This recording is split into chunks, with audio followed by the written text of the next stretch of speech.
السلام عليكم ورحمة الله وبركاته. اخباركم ايه؟ رب تكونوا بخير دايما. معاكم محمود. فيديو النهارده فيديو صغير كده مشترك. عندي لمبة بتنور بس لما بركب الفيشة بتاعتي مش شغال. مبدئيا كده هو في كذا حاجة للموضوع ده. بتبقى الريش بتاعة المشترك من جوه الداخلية اللي هي بتكون كده، وبيجي بركب الفيشة بتاعتي بتخش كده تمام، فبيبدأ عملية الاتصال بتاعتي بالطرفين فبيلقط كهرباء. تمام. لو هو واسع، الريشتين دول واسعين، اصبح ان انا الفيشه بتاعتي لما بركبها حتى كده ما بتلمس في الطرفين بتوع المشترك، فبناء عليه ايه اللي بيحصل؟ ما بيلقطش كهرباء. ممكن تبقى واحده ملمسها والتانيه واسعه، يبقى مش موصل للفيشه كهرباء. فده ان شاء الله مع بعض كده هنفك المشترك وهنحل المشكله دي ان شاء الله. بس قبل ما نخش في الفيديو، لو مش مشترك في القناه يا ريت تشرفني وتشترك فيها. لو عجبك الفيديو شيره وخلي غيرك يستفيد بيه، ويلا بينا. معايا في الفيديو بتاعي يا جماعة أدوات أساسية: مفك صليبة، ومفك عادة، ومعايا بنسة أو دي قصافة، ومعايا بنسة بوس طويل تحسبا ممكن نحتاجها أو لأ. الحاجات دي عموما دي من الحاجات الأساسية اللي لازم تكون موجودة في كل بيت، بيبقى ليها استخدام في كل حاجة. تمام. دي حاجات أساسية المفروض تبقى موجودة عندك، ما تستغناش عنها. بتحتاج لها في اي وقت، سلك، فيشه، الكلام ده كله، كل ده انت بتستخدمه. دول حاجه اساسيه موجوده. ومعايا صنفره حدادي، انعم صنفره موجوده، بجيبها بخليها معايا. تمام. ومعايا الفيروسول بتاعي ده، انا بستخدمه في كل تنظيف، في كل حاجه، بلاستيك، معدن، اي حاجه انا بستخدمه.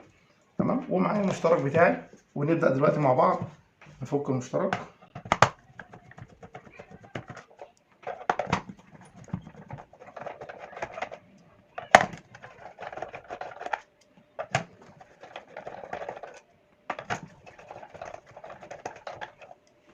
كده حطينا مشترك، بسم الله.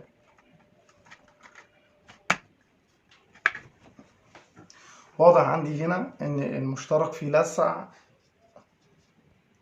بسبب اللسعه اللي موجود في البلاستيك ده، بسبب الفتحات الواسعه اللي الفيشه لما بركبها بتبدا تشرز. الشرز ده من خلاله بيبقى زي النار بالظبط. الشرز اللي بيطلع ده زي النار، مره على مره مره على مره، بيعمل معايا سيحان وتآكل في الجسم البلاستيك ده زي ما احنا شايفين. فبناء عليه ان انا اول ما الاقي الفيشه بتاعتي تبدا احس ان في صوت وصوت شرز كده شغال كده، ساعتها انا لازم الحق اعمل الموضوع ده عشان ما يجيب ليش في الاخر الطريقه الشكل ده، والبلاستيك يتحرق والكلام ده كله. فاحنا مع استخدم هنا المفك العادة بتاعي.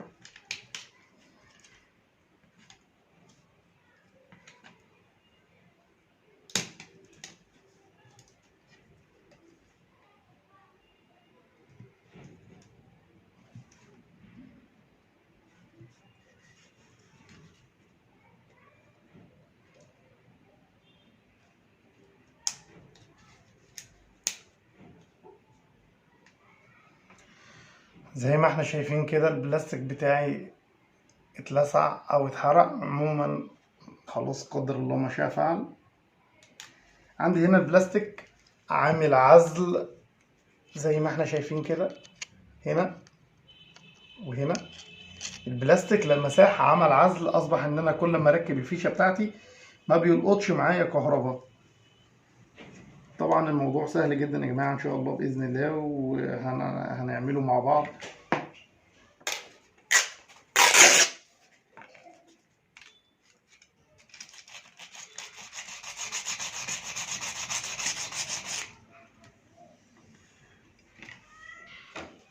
زي ما احنا شايفين كده الحديد كله ملسوع اللي موجود ده، هنصنفره مع بعض.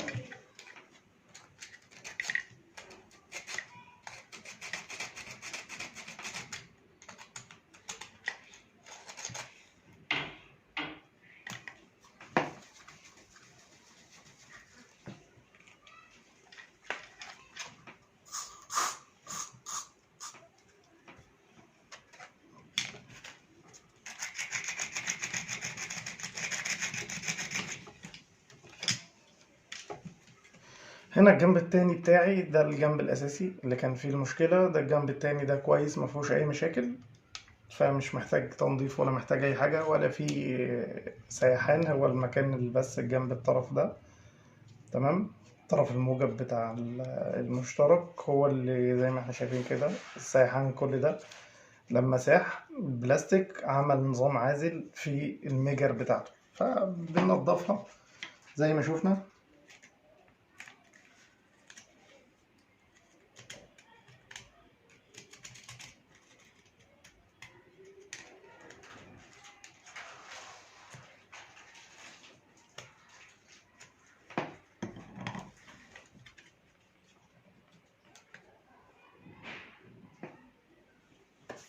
وهنعمل تيست مع بعض دلوقتي على المشترك بعد ما نضفناه. المفروض ان هو كان شغال واصل له كهرباء واللمبه شغاله، بس بحط اي فيشه ما بتلقطش كهرباء، عشان زي ما اتفقنا ان في طرف من الاطراف بتاعه المشترك كانت الفيشه لما تركب في المشترك في الطرف الموجب بتاع المشترك كان ما بيلقطش لانه كان في نظام عزل. فاحنا هنشوف دلوقتي مع بعض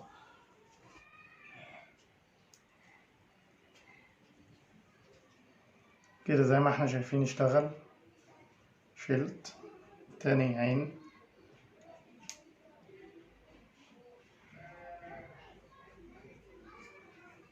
اشتغل العين التالتة،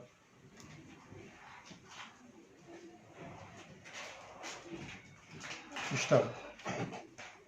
كده خلاص انا اتأكدت ان الحمد لله تمام العيون بتاعة المشترك بتاعتي اشتغلت، فهبدأ اقفل المشترك تاني. طبعا هي المسافة هنا المفروض ان الفتحات اللي موجودة دي مكان اللي هي اللي اتلسعت، فبناء عليه انا هلغيها وهنقفل المشترك بتاعنا تاني.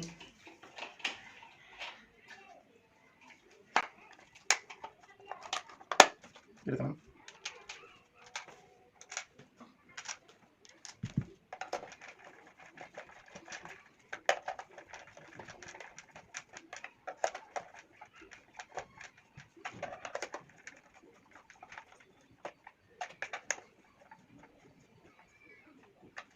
كده انا قفلت المشترك بتاعي. كده انا قفلت المشترك بتاعي تاني يا جماعة. هنبدأ نعمل التيست بقى بعد ما قفلنا. هنركب الفيشة بتاعتنا عادي.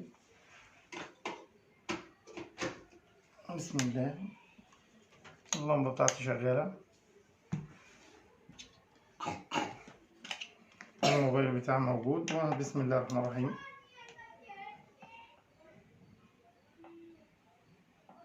كده أول عين تمام.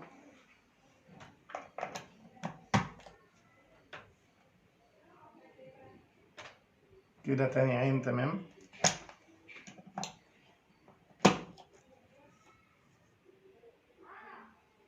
كده تالت عين تمام يا جماعة. الحمد لله المشترك اشتغل مفيهوش أي مشاكل. وهنا الزرار بتاعي بفصل منه وبشغل منه عادي. يا رب يكون الفيديو عجبكم، ولو محتاج أعمل لك فيديو عن أي حاجة معينة يا ريت تطلبها مني في الكومنتات. ويا رب الفيديو يكون نال إعجابكم. ولو مش مشترك في القناة يا ريت تشترك في القناة. والسلام عليكم ورحمة الله وبركاته.